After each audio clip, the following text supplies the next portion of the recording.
묵상기도 하심으로 새로운 예배를 시작하겠습니다.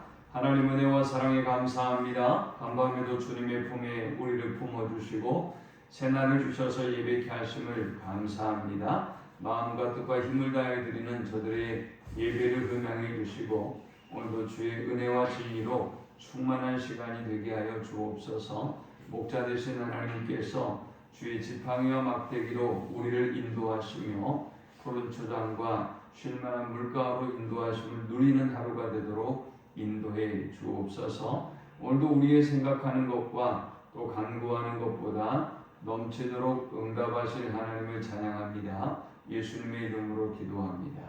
아멘. 찬송 342장 드리겠습니다.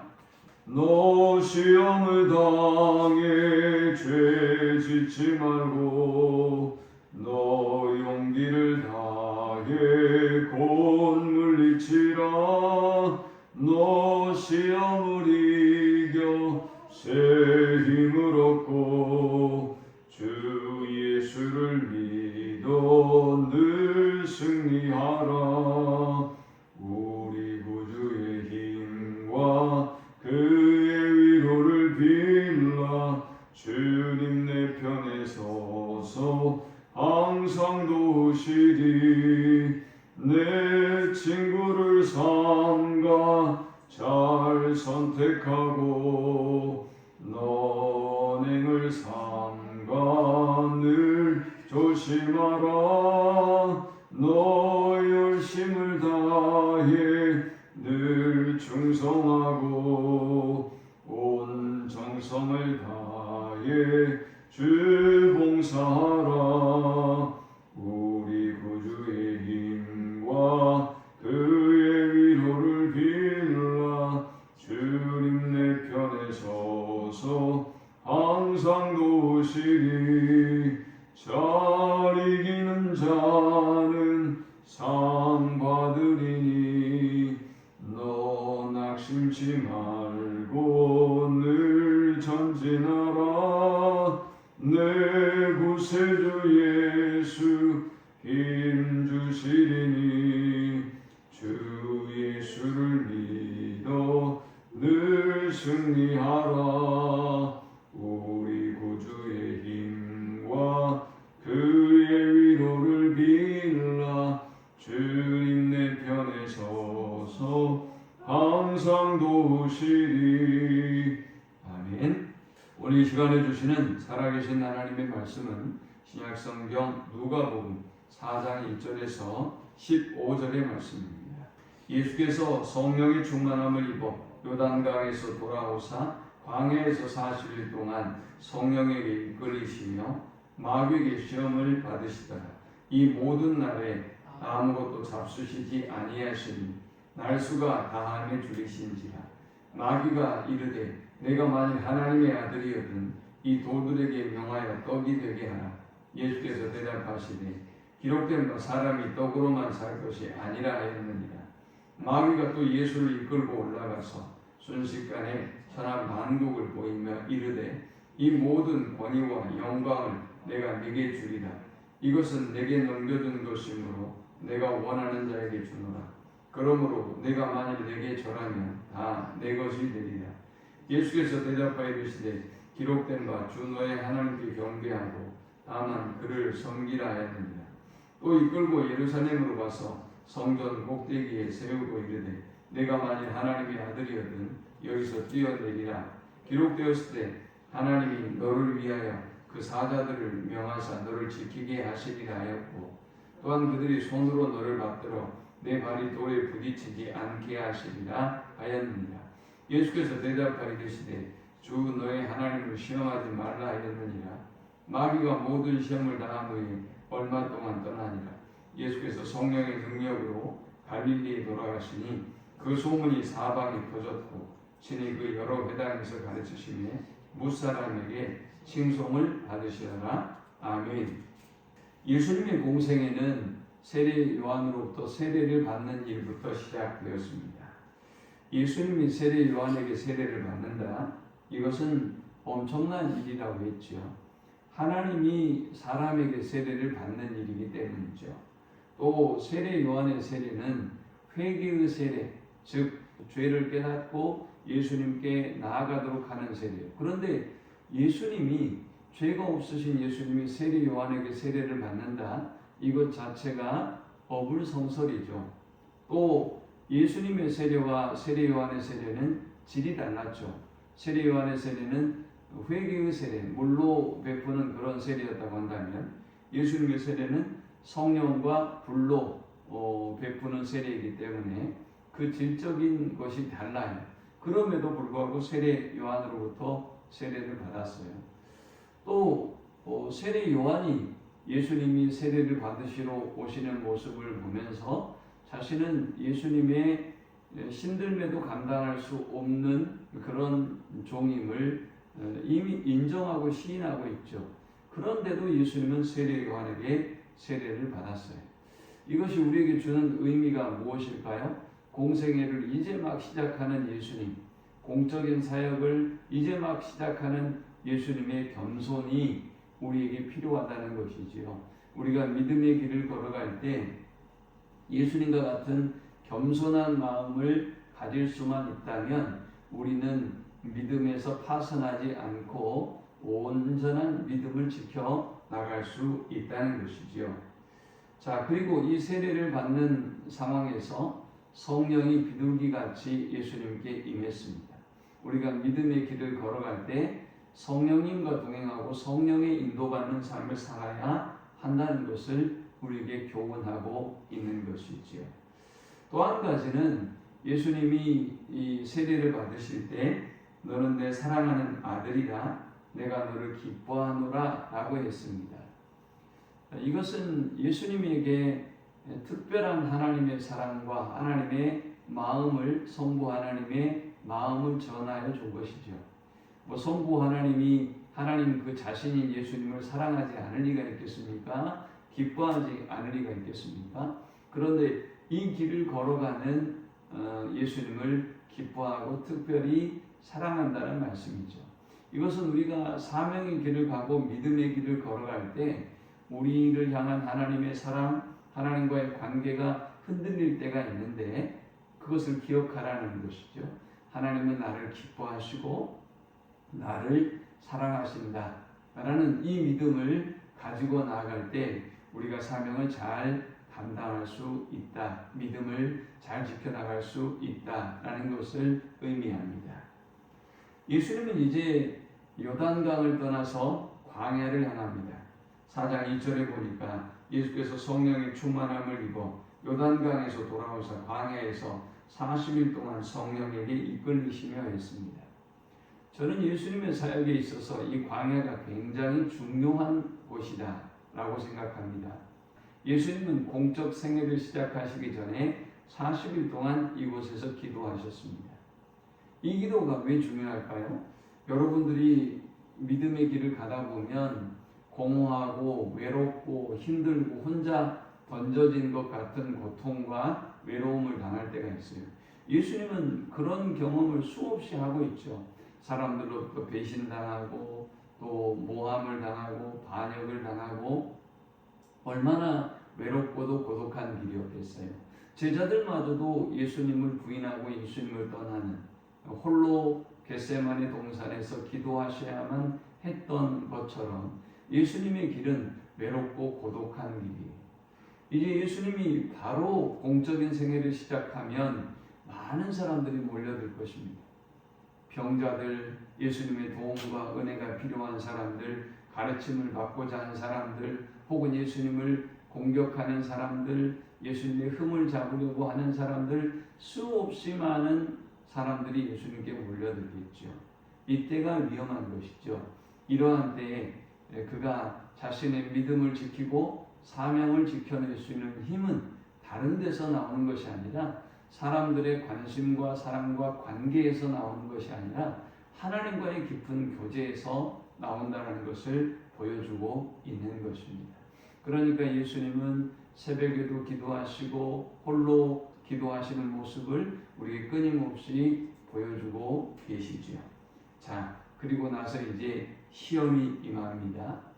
예수님에게 임한 이 시험을 생각해 보기 전에 몇 가지를 정리해 볼 필요가 있습니다. 먼저 첫 번째는 우리가 하나님의 일을 하려고 할 때 시험이 찾아온다는 것입니다. 우리가 하나님의 일을 도모하려고 할 때 반드시 사탄은 우리를 시험합니다. 두 번째, 예수님도 시험을 당하셨다는 것입니다. 아니, 예수님이 무슨 시험을 당하겠어요? 이 마귀의 관계를 예수님이 모르실 리가 있겠습니까? 그런데 예수님도 시험을 당하셨어요. 예수님이 왜 시험 당하셨을까요? 예수님의 시험은 그의 능력이 없기 때문이 아니라 오늘 우리가 믿음의 길을 걸어갈 때, 우리가 사명의 길을 걸어갈 때 반드시 이런 시험을 당한다는 것을 주님이 아시기 때문에 우리에게 어떻게 시험을 받아들여야 되며 어떻게 시험을 극복해야 하는지 예수님은 보여주고 있습니다. 또 한 가지, 성령이 충만할 때도 시험이 임한다라는 것입니다. 비둘기 같은 성령이 임했고 1절에도 4장 1절에도 성령이 충만한 상태다 이렇게 말했는데도 예수님에게 시험이 임했습니다. 다만 우리가 기억해야 할 사실은 예수님이 시험 당하는 이 모든 과정을 성령님이 함께 하시고 성령님이 이기게 주셨다는 것이지요. 자, 예수님이 시험 당하신 이 상황에서 우리가 또 한 가지 점검해 볼 수 있는 사실은 모든 사람이 시험을 당한다는 것이죠. 그러니 나는 예외다. 나는 내 믿음을 잘 지켜낼 수 있다라고 생각하는 사람은 교만한 사람. 이런 사람은 절대 자신의 믿음을 지킬 수가 없어요. 사탄도 이런 사람은 무시해도 돼요. 예수님은 이 시험을 통해서 어떻게 이 시험을 이겨낼 수 있는지를 우리에게 가르쳐 주셨습니다. 그리고 또 한 가지, 우리가 사명의 길, 믿음의 길을 가는 동안 이 시험은 계속 된다라는 것입니다. 또 예수님은 우리가 시험을 당할 때 말씀으로 시험을 물리쳐야 한다는 것을 잘 보여주고 있습니다. 왜 우리가 믿음의 길을 가는 동안 시험이 계속된다고 할 수 있을까요? 왜 우리가 사명의 길을 가는 동안 시험이 계속된다고 말할 수 있을까요? 12절에 보니까 모든 시험이 끝나고 난 다음에 마귀가 모든 시험을 다 하루에 얼마 동안 떠나니라고 했어요. 떠난 게 아니에요. 예수님을 떠난 게 아니고 저와 여러분을 떠난 게 아니고 얼마 동안 떠났어요. 이 말은 호시탐탐 우리를 노리고 있다는 것이죠. 언제든지 우리가 시험에 들 수 있다는 것입니다. 자, 이제 예수님의 시험을 세 가지로 오늘 본문을 보여주고 있는데 우리에게 어떤 의미가 있을지 한번 점검해 봅시다. 먼저 첫 번째 예수님이 당하셨던 시험은 물질적인 시험입니다. 경제적인 시험입니다. 예수님이 40일 동안의 금식을 마치자 마귀가 3절에 마귀가 이르되 내가 만일 하나님의 아들이거든 이 돌들에게 명하여 떡이 되게 하라 했습니다.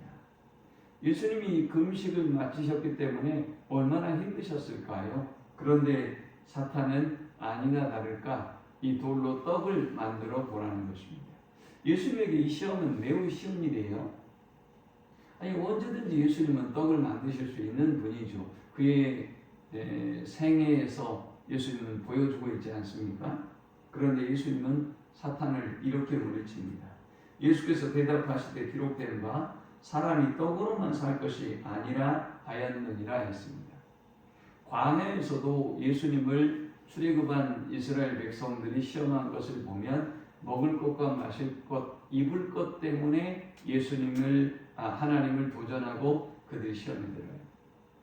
자, 이런 걸 보면 사람들은 가장 쉽게 노출되는 것이 먹을 것, 마실 것, 경제적인 문제. 대부분의 사람들이 이것 때문에 무너지고 이것 때문에 믿음에서 떠나요. 이것 때문에 믿음의 중심을 잃어버린단 말이죠. 그러나 분명한 사실은 사람은 떡으로만 살 수 없다는 것이죠.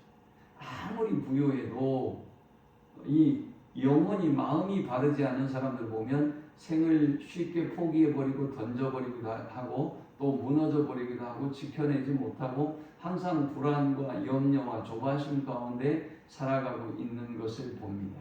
사람은 육의 양식으로만 사는 것이 아니라 영의 양식을 먹어야만 하는 것입니다. 두 번째 예수님에게 임한 시험은 5절과 6절에 보니까 마귀가 또 예수를 이끌고 올라가서 순식간에 천하 만국을 보이며 이르되 이 모든 권위와 영광을 내가 내게 주리라. 이것은 내게 넘겨준 것이므로 내가 원하는 자에게 주노라 했습니다. 예수님에게 닥친 두 번째 시험은 영광과 권세에 관한 시험이었습니다. 야, 내가 너한테 이런 영광을 줄 거야. 내가 너한테 이런 힘, 이런 권세를 주겠어. 라고 지금 마귀가 유혹하고 있는 것입니다. 어떤 것들이 있을까요? 여기에 돈도 포함될 수 있을 것이고요. 여기에 성공도 포함될 수 있을 것이고요. 여기에 명예도 포함될 수 있을 거예요. 여기에 어떤 세상적인 기준도 포함될 수 있을 거예요. 네가 여기에 이르기만 하면, 네가 이 정도만 되기만 하면 너는 성공한 사람이야. 너는 모든 영광과 권세를 다 가진 사람이야. 라고 여러분들에게 자꾸만 세상의 다른 것들이 말을 걸어와요. 또 시험에 들게 만들어요. 하나님보다 다른 것들을 의지하고 경배하도록 만들어요. 그때 이 예수님은 어떻게 답을 했습니까? 아주 간단합니다. 세상의 권세와 영광을 누릴 수 있는 방법이 어려우면 안 하면 되는데요. 아주 간단해요. 굉장히 쉬워요. 7절에 보니까 그러므로 내가 만일 내게 절하면 다 내 것이 되리라. 어렵지 않아요. 절 한 번 하면 돼요. 우리가 믿음을 지키고 그냥 외적으로 절 한 번 하면 되는 것이죠. 그게 뭐 어렵겠습니까? 그런데 주님은 뭐라고 하셨습니까? 8절에 예수께서 대답하여 이르시되 기록된 바 주 너의 하나님께 경배하고 다만 그를 섬기라 하였느니라 했습니다. 시험은 예수님 이외에 다른 것들을 섬기도록 만들어요. 시험은 하나님만 경배하고 높여야 될 우리가 다른 것들을 동시에 숭배하도록 만들고 다른 것들을 하나님보다 더 사랑하게 만드는 것입니다. 그러므로 우리는 영광과 권세로 우리를 시험해 오는 이 시험을 분별하고 물리쳐야 하는 것입니다. 마지막 세 번째 시험은 9절입니다. 또 이끌고 예루살렘으로 가서 성전 꼭대기에 세우고 이르되 내가 만일 하나님의 아들이거든 여기서 뛰어내리라 기록되었으되 하나님이 너를 위하여 그 사자들을 명하사 너를 지키게 하시리라 하였고 또한 그들이 손으로 너를 받들어 내 발이 돌에 부딪히지 않게 하시리라 하였느니라 했습니다. 세 번째 시험은 예수님의 존재에 대한, 예수님의 능력에 대한, 예수님과 우리와의 관계에 대한 시험입니다. 여기 네가 하나님의 아들이거든 그러죠. 자, 저와 여러분이 믿음의 길을 가고 사명의 길을 가다 보면 하나님에 대한 믿음이 약해질 때가 있어요. 하나님이 진짜 계시는가? 하나님이 계시면 나에게 왜 이런 일들이 벌어지는가? 하나님이 진짜 나를 사랑하시는가? 이런 사랑에 대한, 하나님과 나와의 관계에 대한, 하나님의 존재에 대한, 하나님의 능력에 대한 생각과 우리의 믿음을 흔들어 놓아요. 그것도 어떻게 흔들어 놔요? 말씀을 인용해서 흔들어 놔요. 여러분 시험에 들거나 온전한 믿음에 서지 못하거나 믿음에서 떠나 있는 사람들을 보면 어때요? 그냥 자신의 주인됨을 보지 못해요. 이 사람들은 오히려 어떻게 하느냐? 하나님의 말씀을 편취해서 그 말씀을 인용해요. 그 말씀을 통해서 자기를 변호하고 그리고 사탄의 생각을 말해요. 놀라운 일이죠. 그런데 예수님은 어떻게 하셨습니까? 이 모든 것들을 말씀으로 분별하시고 말씀으로 물리치셨어요. 12절에 예수께서 대답하여 이르시되 주 너희 하나님을 시험하지 말라 하였느니라 했습니다. 예수님은 하나님의 존재와 하나님의 능력, 하나님과의 관계에 대해서 어떤 문제였어요? 야, 네가 성전에서 뛰어내리면 하나님이 너의 아버지신데 너를 다치지 않도록 막아주실 거야 라는 시험이죠. 그런데 예수님은 말씀으로 물리쳤어요. 주 너의 하나님을 시험하지 마라. 자신은 하나님의 존재에 대해서, 하나님의 능력에 대해서, 하나님의 아버지 되심에 대해서, 하나님과 나의 관계에 대해서 조금도 의심하지 않는다라는 것입니다. 놀랍게도 이 시험은 우리가 주님에게 그 임하는 동안까지 우리가 천국에 가는 그 순간까지 계속될 것입니다. 그런데 어떻게 주님이 이 시험을 분별하시고 그리고 극복하셨는지를 기억하면서 성령의 인도받고 또 말씀으로 충만해서 모든 시험을 이기고 승리하는 우리 모두가 되실 수 있기를 축원합니다. 하나님 감사합니다. 귀한 말씀을 통해서 은혜 받고 깨닫습니다. 하나님 끊임없이 우리가 믿음의 여정을 가는 동안 우리가 사명을 감당하는 동안 끊임없는 도전과 시험이 있지만 그러나 우리에게 성령의 충만함과 말씀의 충만함을 주셔서 영적인 분별력을 가지고 이 모든 시험을 이기게 주옵소서. 예수님의 이름으로 기도합니다. 아멘. 지금은 우리 주 예수 그리스도의 크신 은혜와 성부 하나님의 그 크신 사랑과 성령의 인도 교통 충만케 하시니 우리의 믿음의 길을 걸어가는 동안 사탄이 우리에게 주는 많은 미혹과 많은 유혹을 말씀으로 분별하고 말씀으로 물리치고 주님이 기뻐하는 삶을 살기를 소망하는 모든 주의 백성들의 머리 위에 이제부터 영원토록 함께 있을지어다. 아멘.